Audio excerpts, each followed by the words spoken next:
when the tones drop. All around the United States, everyday people put their lives on the line and leave their homes, their families, and their jobs to provide a service for their communities. The volunteer and call fire service is in trouble. Membership is shrinking. This podcast is hosted by me, Nick Hilton, and my good friend, Paul Ballantyne. We were exposed to the fire service from the days we were born. We grew up together watching our fathers dedicate thousands of hours to the fire service. Today, we each serve as volunteer fire officers on a successful combination department in southern Maine. Our goal is to provide solutions to common problems in volunteer, call, and combination fire departments all across the country. Brotherhood Academy with Nick and Paul. Brotherhood Academy. Enjoy the show. Brotherhood Academy Radio. They've been friends since they were in diapers, so they have the same heart to beat. Volunteer firefighters. Brotherhood Academy. Fighting for a dying breed. Brotherhood Academy. Brotherhood Academy. Brotherhood Academy Radio. Cover and move. It is the most fundamental tactic, perhaps the only tactic. Put simply, cover and move means teamwork. All elements within the greater team are crucial and must work together to accomplish the mission, mutually supporting one another for that singular purpose. Departments and groups within the team must break down silos, depend on each other, and understand who depends on them. If they forsake this principle and operate independently or work against each other, the results can be catastrophic to the overall team's performance. That was written by Leif Babin in the book Extreme Ownership: How U.S. Navy SEALs Lead and Win. It's written by Jocko Willink and Leif Babin. And that's a good lead-in to the topic of my episode today: being part of something bigger than yourself. Hi, friends. It's been a while. It's the new year. A lot's happened, and I'm here. I'm here by myself. It's a solo episode. It's snowing out. Actually, it's more freezing rain. We were supposed to get this huge snowstorm, and we got a little bit of snow, but now it's changed over. Gotta love New England. So unpredictable. No one ever knows what's going on. They say it's going to snow, or it's going to rain, or it's going to be sunny, and it's always something completely different. Whatever. It is what it is. Adapt and overcome, right? That's what we do. So this is the first episode of 2019. I'm excited. It feels good to be back down here on the mic. It's a little chilly. I'm in front of the wood stove, but I had to shut the fan off, the blower off. I just shut the blower off to reduce the background noise. My daughter's upstairs in bed taking her nap. She's crying, though, on the monitor. I don't know. You might be able to hear it in the background, but that's fine. It should be all right. So let's talk about a little topic: being part of something bigger than yourself.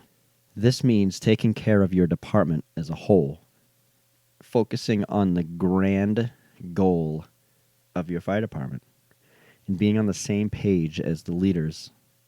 Now, I have preached in the past, and this is not contradicting what I've said in the past, which is taking care of yourself first. We should all be taking care of ourselves first. It's the most important thing to do. You cannot lead others until you can lead yourself. We should not be acting on impulse for ourselves. We should be making decisions for ourselves that will benefit us in the future. We should be doing the same thing for our fire departments. But for ourselves, examples of that are eating healthy, saving money, a proper education, routines. Routines are huge. We should be each forming a routine for every single day. Goal setting, and, of course, personal development. But just like we take care of ourselves, and just like we put ourselves before others when it comes to becoming a good leader, we should also be taking care of our department to secure a successful future.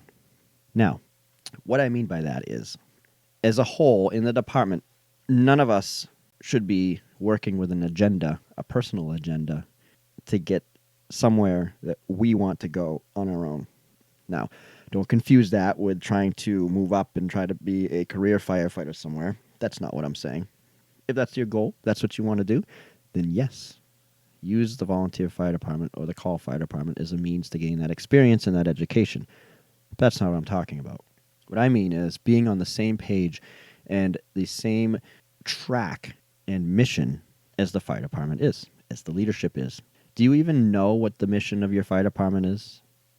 Do you even know what the grand scheme or the grander goals and the direction of your fire department? If you don't, ask somebody. Find out. Get on that same page. Instead of wondering and instead of assuming and instead of creating your own, find out. Ask. Are you a chief? Are you a captain? Are you a lieutenant? Do you know what the goal is for your department? Do you know the direction that you want to go in? If you do, wonderful. That's good. If you're the chief and you have the vision and the mission and you know what direction you want to go in, do your officers and your firefighters know? They should. The last thing you want on your department are people who have no idea the direction that you're looking to go in, and everything is an element of surprise. Every decision you make is a surprise. All right? Your members want some sort of ownership. They want buy-in. And in order to get that buy-in and that ownership, they need to know a little bit about where you're going, what the plans are, what the goals are. And by having that buy-in and having that ownership, your members are going to start working towards that mission and towards that goal so they feel more secure where they are. Your department will be more secure where it is, and the future will be secure. We're in a crisis right now all around the United States. Fire departments are losing members. They're not able to gain members. They're not able to recruit. People are not interested in serving their communities. It's sad, but it's not all on the people in our communities that don't want to serve. It's on us. And I feel like we are all ignoring this. We're all like a little kid. When they see something scary, they hide under a blanket or they close their eyes. Why are we doing that? Why are we pretending that that we don't need to be working on this ourselves? Why are we blaming other situations and circumstances for not having a strong membership and not being able to recruit? Why are we playing woe is me? This is our opportunity for each and every one of us to be a part of something greater than ourselves. So with that, what are we going to do? Do you know? Do you have a plan? Chiefs out there, what's your next step? Are you hurting for members? Do you have members leaving? Do you have crazy rules and regulations? Do you allow your members to be members on other departments? Let's stop being selfish. Let's stop thinking about ourselves. Let's stop getting angry because we're not happy with a certain situation. And let's all get on the same page and let's work towards making our department's future a huge success and retaining the members that we have and recruiting more. Let's take the responsibility. Let's own this. Every one of us needs to own this situation that the country is in where we don't have enough volunteer and call firefighters. We all have a responsibility, especially the leaders, especially us chiefs and lieutenants and captains. It's on us. Firefighters out there, if you're not an officer, guess what? It's on you too. It is each and every one of our responsibility to understand where our department is heading. And it's each and every one of our responsibility to be on the same page as where that department is heading, right? If none of us are on the same page, if none of us know where we're going, if none of us know what the long-term goal is and what the direction is, you're going to fail. Your department's going to fail. You're not going to succeed. You're going to lose members. You're going to be hurting. Again, departments and groups within the team must break down silos, depend on each other, and understand who depends on them. That right there means that each and every one of us has the same responsibility as far as making sure our department succeeds. You need to break down the silos and depend on each other. Just because you're a chief doesn't mean that you can hold everything back from everybody else as far as what you want to do with the future of your department, whether it's buying a truck, whether it's building a new station, whether it's hiring people, whatever it is. Break down those silos. Get everybody on the same page. Hey, maybe someone else will have a little bit of influence and a little bit of a good idea that they can present to you that would make your plan even better. If they forsake this principle and operate independently or work against each other, the results can be catastrophic to the overall team's performance. How many of our departments have cliques? How many of our departments have two different groups of people that don't see eye to eye? I bet it's a lot of us, our department as well. Why are we letting this happen? It's time that we stop this. It's time that we focus our energy on our departments as a whole and the volunteer and call fire service as a whole. It's time to create a movement. And guess what? If you're listening to this podcast, you're already there. So that's what I have today. It's a short one, not very long at all.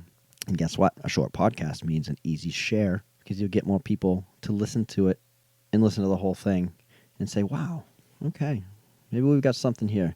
Maybe we can do this. Maybe we can stop complaining and stop doing newspaper articles about how there's no help and how there's no people wanting to join. And maybe we can all band together and maybe we can come up with a plan and be on the same page and recruit and retain. That's my thoughts. Now, cool. Thanks for listening. And as I promised before, we're going to have some guests. We got one lined up for Friday of this week. It's going to happen. It's going to be epic, and Paul's going to be here, and the guest is going to be here. And I can guarantee you it's going to be an awesome show. And there's more stuff coming. This year is going to be the year the Brotherhood Academy Radio grows. We're building a team. We're going to branch out. We're going to do new things. I appreciate everybody who's listened so far, and I appreciate everybody who's followed us on social media. Please share this. Please share the social media. Please share the podcasts. Let's get this movement going. Let's all be on the same page. Let's build our departments to be successful for the future.